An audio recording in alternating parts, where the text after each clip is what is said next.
Juru bicara COVID-19 Sumsel, Yusri, dalam konferensi pers secara virtual di depan awak media menjelaskan, berdasarkan data dari Pusat Penanganan COVID-19 Sumsel, Minggu 12 April hingga jam 12 malam, jumlah ODP di Sumsel sebanyak 2.085 orang yang terdiri dari selesai pemantauan sebanyak 1.397 orang dan masih dalam pemantauan sebanyak 688 orang.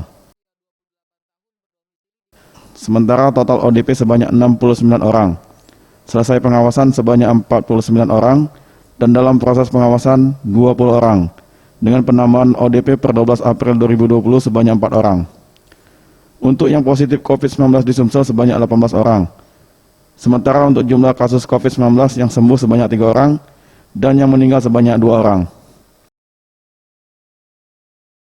Pada hari ini total 2.085 orang.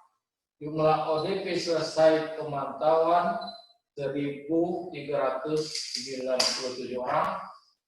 Jumlah ODP masih dalam pemantauan sebanyak 688 orang.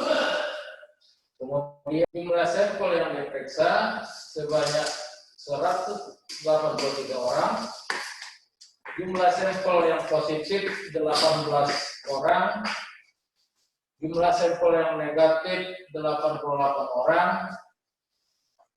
Masih dalam proses pemeriksaan sebanyak 77 orang. Tim Liputan, Sriwijaya TV.